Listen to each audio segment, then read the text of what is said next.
Okay, so you have this longer web work. Hopefully you've started. It's due Monday at 5. There's gonna be another one for today's stuff due Monday at 5. So as I tried to warn you Wednesday, I hope you're getting going on this. I want to just point out a couple things here. So looking at this one, I want to think about what is cosine of n pi. So if I write this, you see that and you think, what? What is that? What is that? Cosine of n pi. If I write that right there, what am I representing or expressing? First and foremost, what is this? Sequence, right? This is a sequence. And some people are saying what it is. So, and remember, I talked about this a week or so ago. Web work uses n's like we use i's, right? So in web work, n represents a changing index value, right? N equals 1, n equals 2, n equals 3. That was what we said was I, okay? So, so n is going to be 1, and then n is going to be 2, and then 3, and then 4. And what are you going to get for this here? When n is 1, what do you get? You get negative 1, right? Cosine of pi. And when n is 2, what do you get? Positive 1.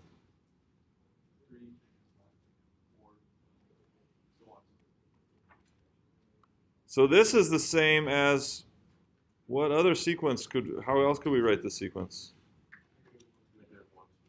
Negative 1 to the, in this case, n, right?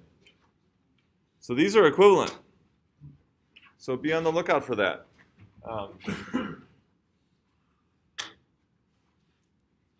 If you had that, and then you had what? Negative. If you also had, say, negative 1 to the n in there.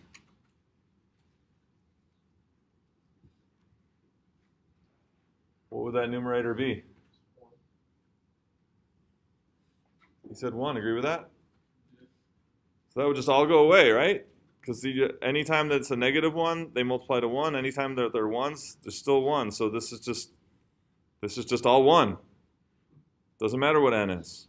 So be on the lookout for little simplifications you can make like that before you start. Okay? Another thing I want to point out is, say, on this one right here. So what do we suspect before we do the actual math,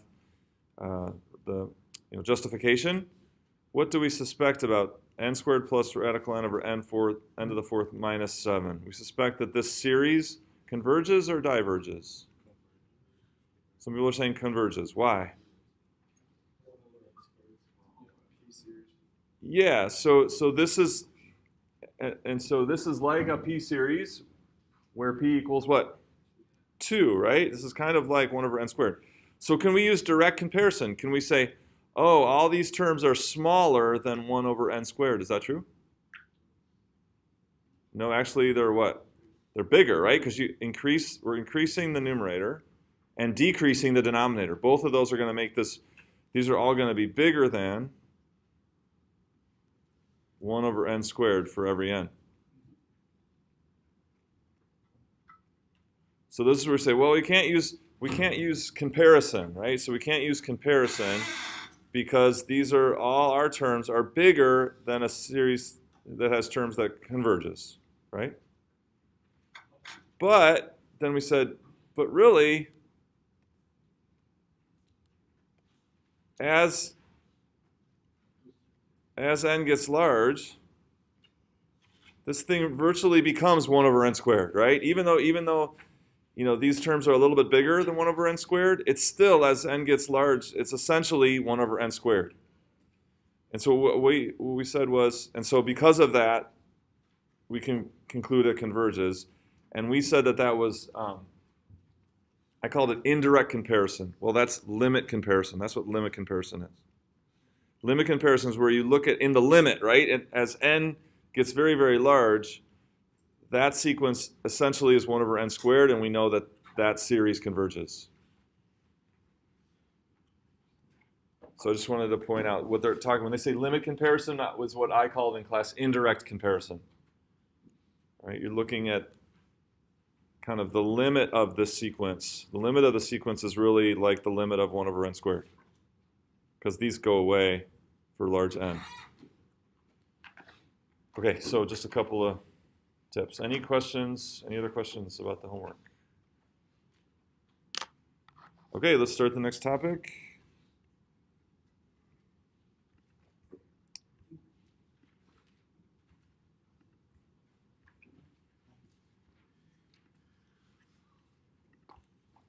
Which is power series. And before we actually dive into power series, let's revisit the geometric series. And so most of the series that we've done so far have the index starting at 1 because that was consistent with the way we thought about sequences, right? Writing. Quick, write it, and then so I'll talk and you listen.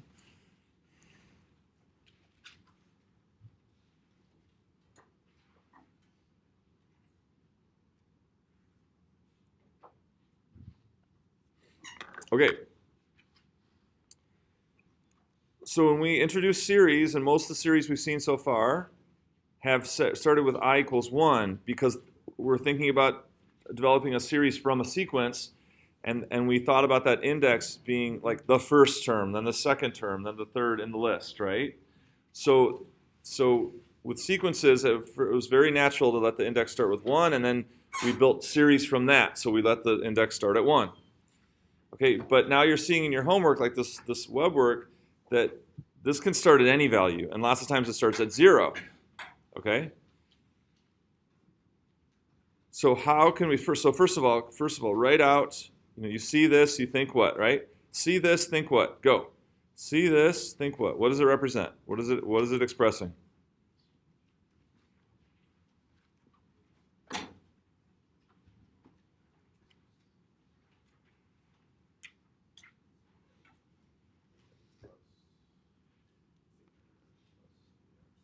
Okay.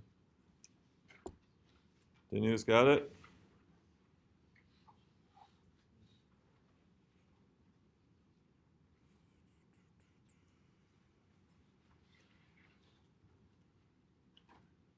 See. Dustin, tell me, see this, think what? What does this represent? Like A plus AR plus AR squared. Good. So you should have written A plus AR squared plus AR cubed. And so all these web work problems, all this stuff we're doing is for naught if you can't do what I just asked you to do, right? Just tell me what the meaning of that is, right? It's the sum of that particular sequence, which means put I equals 1 in, then put I equals 2 in, then put I equals 3 in, and then we add those all up. That's the series. Okay, so we want to rewrite that now. We can rewrite that starting with I equals 0. So I want to get these exact same terms. I want to get the exact same series. Instead, though, with I starting at 0. So can you write that? So how do you adjust the sequence? What would you write now here for the sequence? So that if it starts at I equals 0, you get the same exact series. Go. So what would that be right there?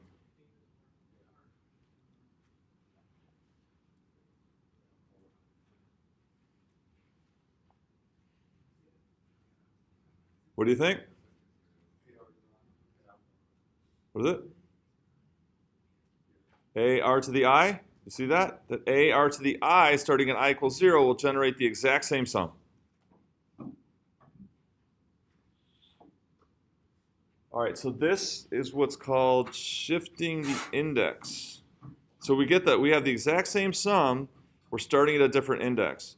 So notice what happened. If we shift the index back 1, right? So instead of starting at I equals 1, when I start at I equals 0, what happened to our sequence? So what happens to the i's in our sequence then? You have to add 1, right? So to compensate, right? So if you're going to start at I equals 0, then everything with an I has to be 1 greater, and then it'll all be the same, right? So it's like you're compensating. You're shifting I back one. That means that I has to, in the sequence, anywhere there's an I before, you have to do kind of like I plus 1. So this is the technique of what's called shifting the index, in order to maintain the exact same sum.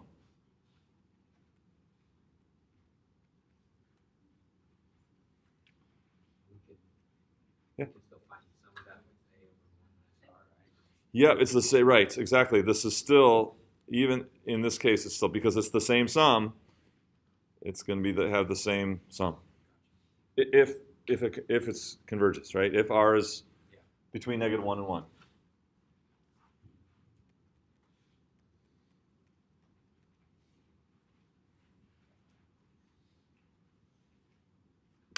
Okay, so like I said, in the homework and now in these power series, very often now the index will start at 0. Okay.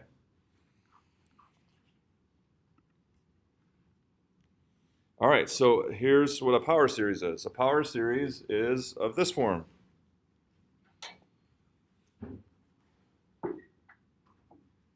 C sub I, x to the I equals 0 to infinity. So now x is our familiar, what, like an independent variable, like we normally conventionally use x for. We haven't had any variables in our series so far, right? It's just been all constants, and we knew exactly what the terms were. They were all ended up being constant values that we're adding together, right? Now it's like we're bringing in an independent variable. Okay, so see this, think what? Write it out. You see symbols like that, write out what it represents.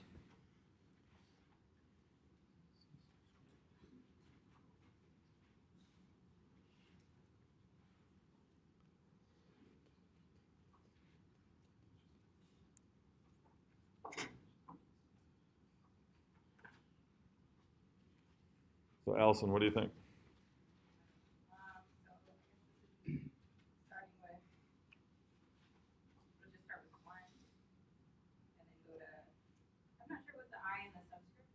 It just represents different C's.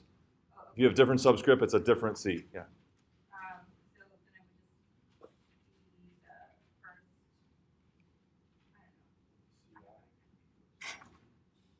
Yeah. So what I got would be C subscript 0, Uh-huh. and then just 1 plus C subscript 1 to the, times x. Uh-huh. And I had plus C subscript 2 x squared. That's it. Yep. And then you just keep going. That's right. Yeah, so it's C0 or C naught, sometimes they say, C naught plus C1x plus C2x squared plus C3x cubed, etc. And so that subscript is just indicating that these C's are standing for coefficients, right? And so it's just showing you that you have a different coefficient on every term. There's a coefficient for when x is to the 0 power. There's a coefficient for x to the first. There's a coefficient for x squared, coefficient for x cubed, etc. So just indicating different coefficients. So what is this kind of like when you look at that? That should look somewhat familiar.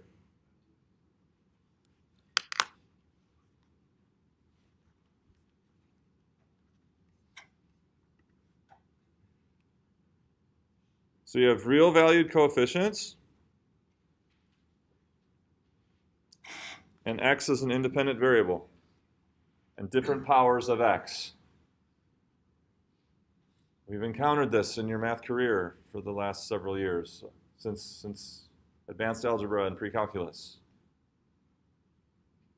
Look familiar? Know what that's called? What's that? Someone knew. A polynomial, right? Doesn't this look like a polynomial? But what's the difference? How is it different than a polynomial?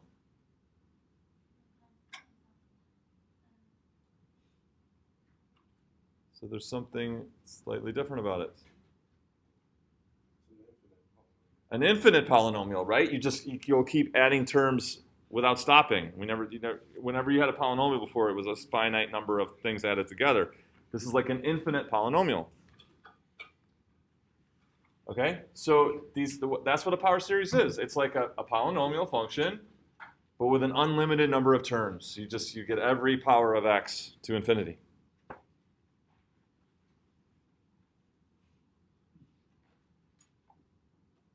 So that's what we're talking about when we talk about a power series. It's like our familiar polynomial, but you just keep adding more and more terms. You get every power of x.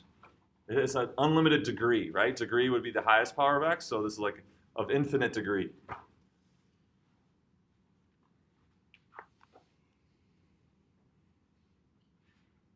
Okay, so then what's the big important question we want to ask? We've got this variable now in this series. All this work we've done with series. So what's the question that begs to be asked here about a power series? Okay. Something to do with if it converges or not? Well, that's going to be dependent on what? On what the value of x is, right? On what the value of x is. So the question is, for what values of x does a power series converge? Because x is variable, right? X can take on many values. So maybe for some values that you put in for x, the series would diverge. And then other values that you put in for x, the series would converge. So given a particular power series, we want to know what are the particular values of x for which it converges. And then the rest it diverges.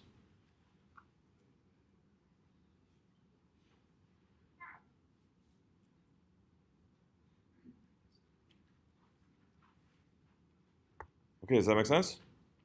Any questions on that?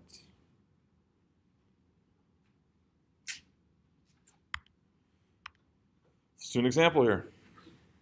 Here's one. X to the j over 3/4 j minus 1. So we're going to use the ratio test to find values of x for which the series converges. So the ratio test is going to be really helpful for us here. So we're going to proceed with the ratio test, but we're going to have this variable x in there. And so we'll see what happens here. So can you write out the first step of the ratio test? And just holding on to x as if it were, 5 to the j or -2 to the j. Just hold on to the x as if it were constant.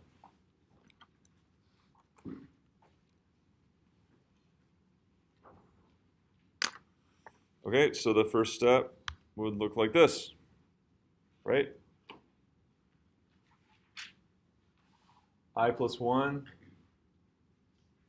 the sequence at I plus 1 times 1 over or divided by the sequence at I. If you use j, that's fine, doesn't matter. I or j, it's just a symbol. But this is familiar, right? Makes sense with all the stuff we've done with ratio tests? Okay, so combining things that are alike, how many x's do we have?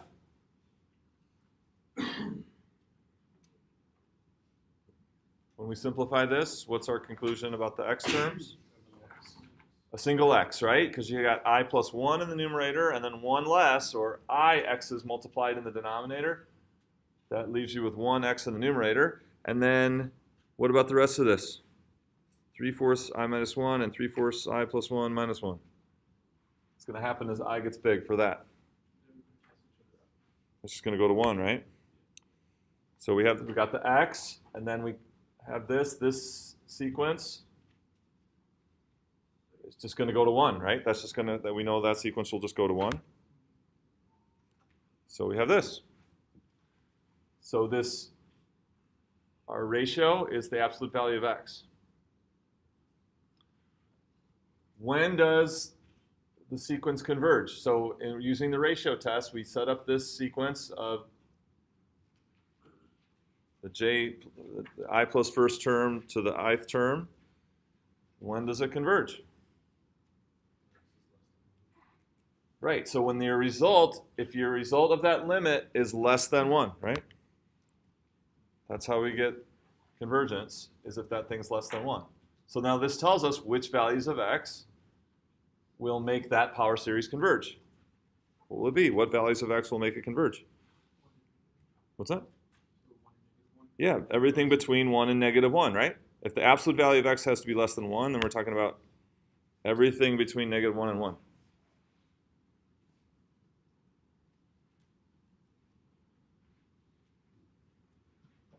Now what would happen if x were negative 1? What would the ratio test tell us? No conclusion, right? Because we get 1. And what about when x equals 1? No conclusion, right? So at the boundaries here at negative 1 and 1, we get that would equal to 1, and we know in the ratio test if it equals to 1, then it's no conclusion. So those we have to test out separately. We need to check these separately. And all we need to do is we're just going to plug in negative 1, and then we'll have a series that we can analyze like we've been doing all along. It won't be a power series anymore. If you plug in x equals negative 1, it'll just be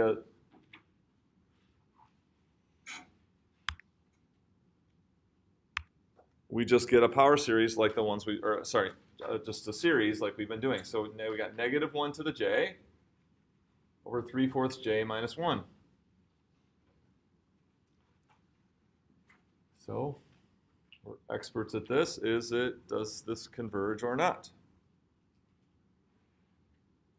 So we've got our toolbox of tests, right? So we got to reach into our toolbox and figure out, does this converge or not?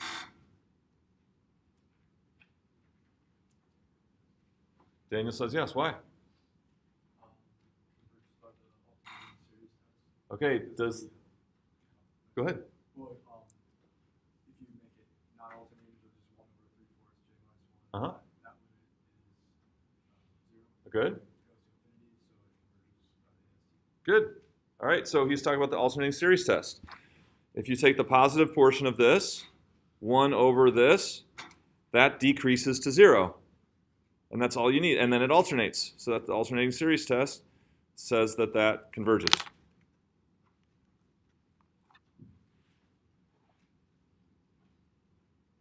Okay, so what just happened? We just figured out that negative 1 becomes part of the solution. Because when it's negative 1, it does converge according to the alternating series test. Okay, and then we look at x equals 1. And we get this series. How about this one? Does this one converge or diverge?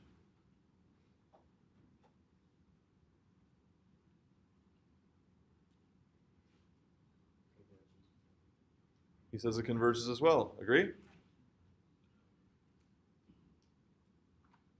Lots of nods. Converges? I'd say diverges. Why? Comparison test, it's going to be, each term is going to be larger than that of a harmonic series. Look, you've got, so compare this to 1 over j. How do the terms of this sequence compare to the terms of 1 over j? These are all bigger, right? Because you have a smaller denominator. Subtracting 1 and taking 3/4 of j, and you're making this smaller than this. So all of these are bigger than 1 over j. And what about 1 over j? Converge or diverge? Diverges, that's the harmonic series. So by comparison, by direct comparison, we have a sequence whose terms are all bigger than 1 over j, and that series diverges, so our series diverges. Good job.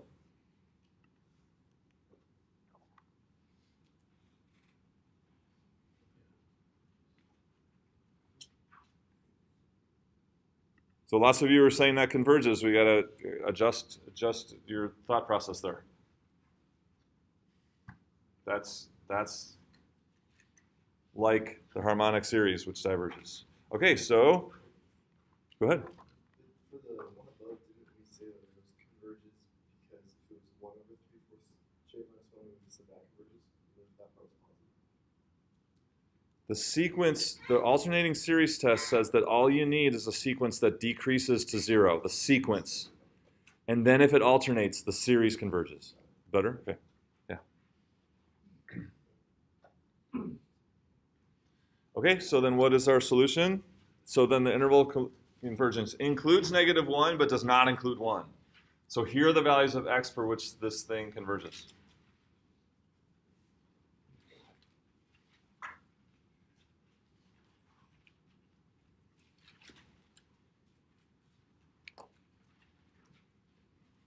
Okay, so these intervals of convergence are also often thought of as having like a center point.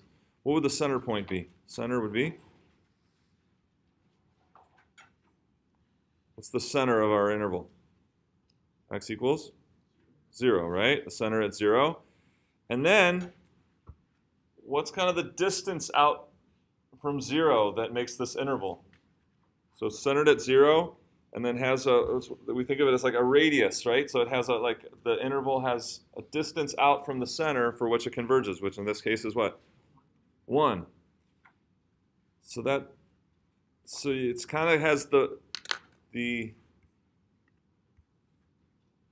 flavor of a circle, these intervals.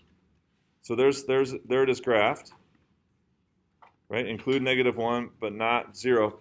And then we think of it as, we say the radius of convergence is 1, because from the center, you can go 1 to the right and 1 to the left to get your interval.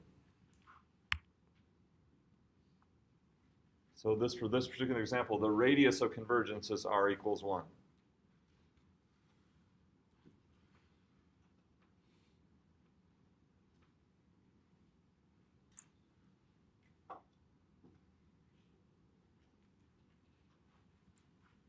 So that's why you'll see, and this is like a lot of the questions in the text and in web work, we'll talk about what is the radius of convergence. So you think about it that way. Think about this interval as like a diameter, right? The interval is like the diameter of a circle. It has a center.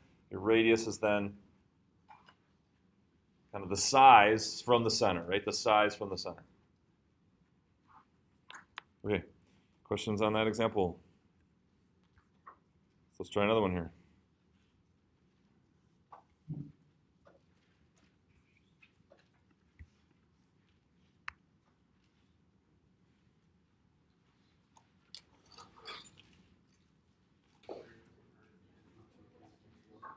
All right, check out the first step here.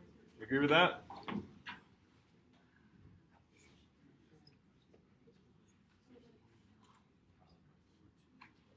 Agree with mine?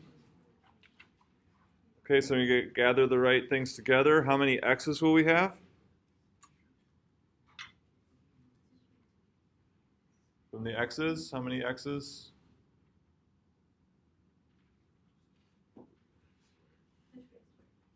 X squared. You get an x squared? 2 more x's on the top than on the bottom, right? Multiplied together.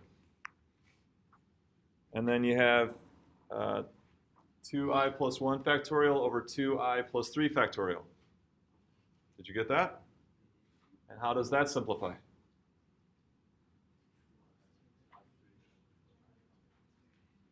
So you have 2 factors in the denominator, right? So 2i plus 3, 2i plus 2. But then after that, you have 2i plus 1 factorial. So that goes away with the top. Did you get this?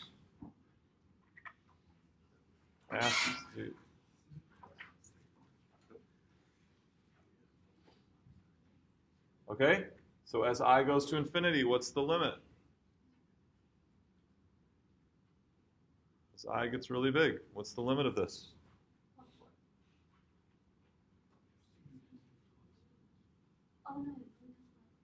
So as I gets really big, that sequence goes to what?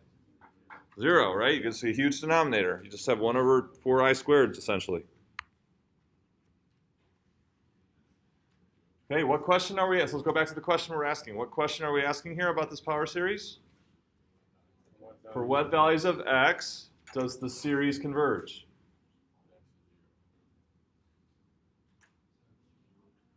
So what's the conclusion? For what values of x does the series converge? When does the series converge? When this limit is what? The limit of this ratio? We need it to be what for convergence? Less than 1. And what do we get? 0. When is 0 less than 1? What were we going to say, Anna? She wants all values of x. These guys like it. Right, because what it's saying is no matter what x is, this limit is 0, and 0 is less than 1. Doesn't matter what x is. That limit will go to 0. So this is the question we're asking. For what values of x is the limit less than 1? All values of x. All values of x. The limit is 0, regardless of x. So what's the conclusion? So this converges for what values of x? All real numbers. So what's the radius of convergence? Infinity, right? So the interval of convergence is x from negative infinity to infinity.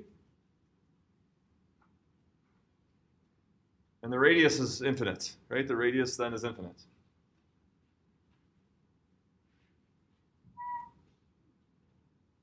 So this limit didn't depend on x like it did in the first example. It's just 0. It's always less than 1. No matter what x is, that series is going to converge. And so the conclusion is that it's all values of x. Doesn't make sense. So you have to separate out this limit from values of x, right? There's this limit of this ratio, and then there's for what values of x is that limit less than 1? Well, if the limit is always 0, then it's for any values of x that your limit's less than 1. Because 0 is always less than 1. Okay, I want to go back to the first example, and I want to show you kind of what's going on with it in terms of the fact that it converges between -1 and 1 and diverges outside of that. So let's take a look at that. Any questions about this example?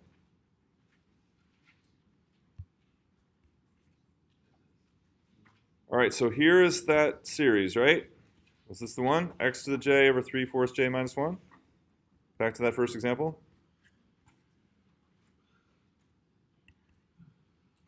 Lots of sighing, guys. Lots of sighing. Okay. It must be Friday, right? Okay.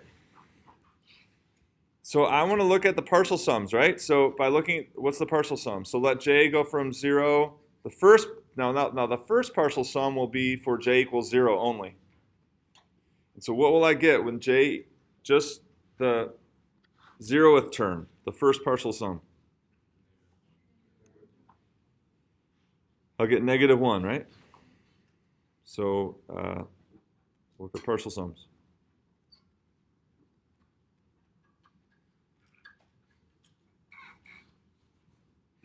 We'll make it the sequence of partial sums. Okay, the first one is for j equals 0, -1. So let's show that. So we're going to show it for all x. Okay, so this is our x-axis here, and then this would be the value of the partial sum at different values of x. Well, this is not dependent on x, so it's just going to be -1 everywhere.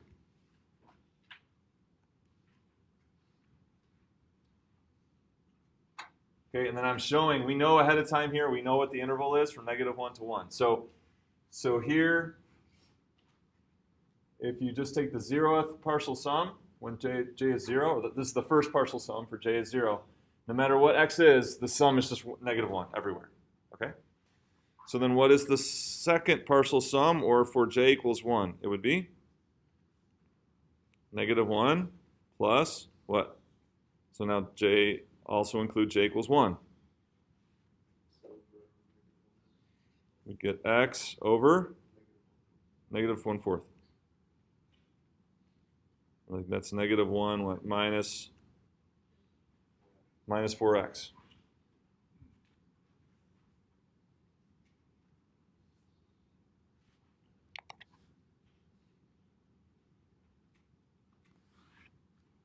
Okay, let's take a look at what that looks like. So -1 minus 4x looks like that. So it's this linear function. All right. Third partial sum. J equals 2. What do you get? -1 minus 4x. J equals 2. What is that? 6/3 has, is that 1/2 j? Or 1/2 minus 1? 1/2. So is that plus 2x squared?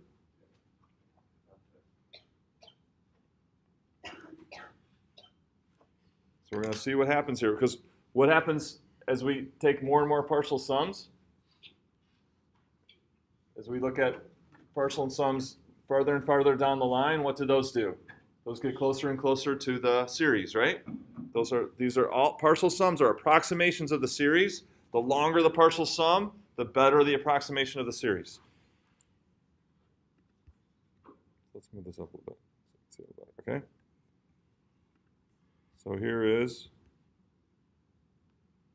here's that parabola, -1 minus 4x plus 2x squared. And I'm highlighting the interval of convergence. Okay, next one. -1 minus 4x plus 2x squared. And then we need j equals, so this is the fourth partial sum for j equals 3. What do we get? How many x cubed?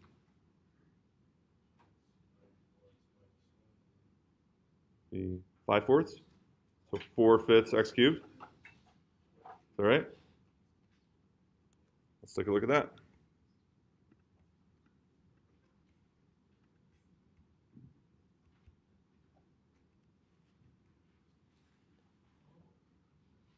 So what are you seeing? What's happening outside of -1 to 1?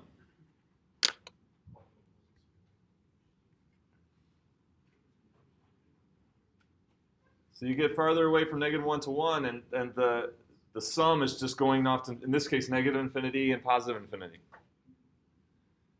But in between -1 and 1, it's staying stable, right? It's staying stable. And so as we just continue to take longer and longer partial sums with more and more terms, look at what happens.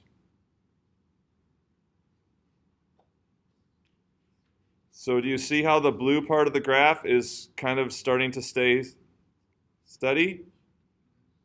And what's happening outside of the blue part of the graph? More than just changing. Well, it's not state, right? It's the sum is increasing greatly. And this Nike swoosh here is, and from -1 to 1 is just kind of now holding still. Right? So you see that the sum is, so here's p equals 20. So for all x values between -1 and 1, this is converging, right? For any x value, it's converging on some particular sum. But outside of -1 and 1, it's whirling off to infinity. So that's what we mean by the interval of convergence for a power series, and you're seeing that series converge for those x values that we found between -1 and 1.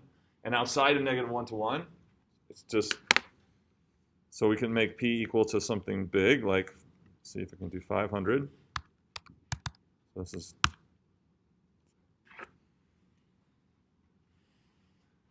and so it's like as soon as you get a little bit off of -1, it's just gone. It's just infinity. And remember what happened? It's at 1, it didn't include 1. So what we have is it's asymptotic, right? So for any value up close to 1, it'll converge. But as soon as you get to 1, it's infinity. So this is the 500th partial sum.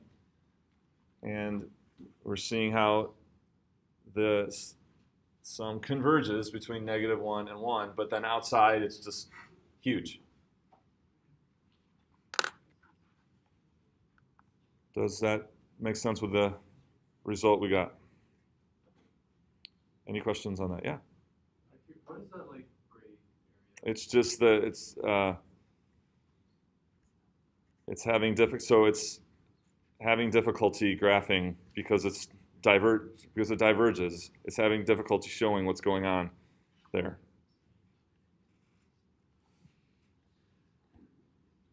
All right. Any other questions? All right, do another example here.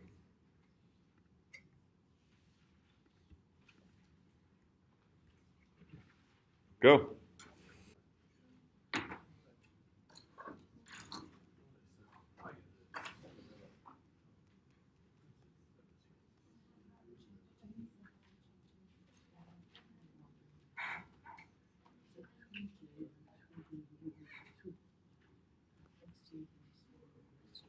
Did you get that the limit was absolute value x over 2?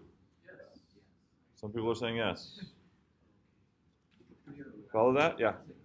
So why don't I have to switch it to the format of j equals 0 and then -1? It doesn't have to be 0. So this will be undefined if j starts at 0. So it doesn't have to start at 0. It could start at anything, and often will start at 0. But this one can't start at 0 because the sequence would be undefined. All right, so then we're saying in order for convergence, we need what? X over 2 to be less than 1, which means x over 2 has to be between 1 and -1. So then x has to be between 2 and -2, and then we'd have to check. So if x equals, I'll do this fast, if x equals -2, what series do we get? We get -2 to the j over 2 to the j over j. So what is this? -1 to the j times -2 to the j all over 2 to the j.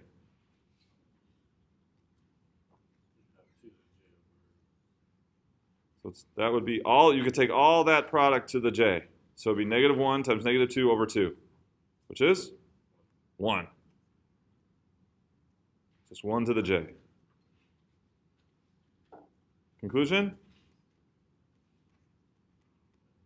That's the harmonic series. So when x is -2, you truly get you get the harmonic series. If x equals 2,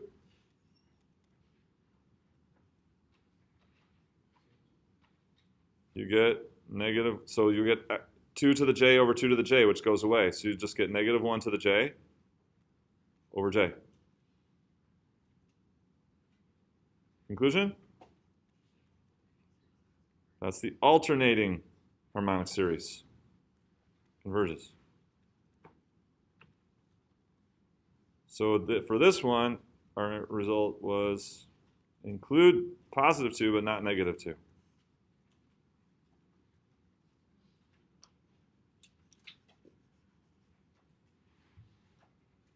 Radius of convergence? 2. Center at 0.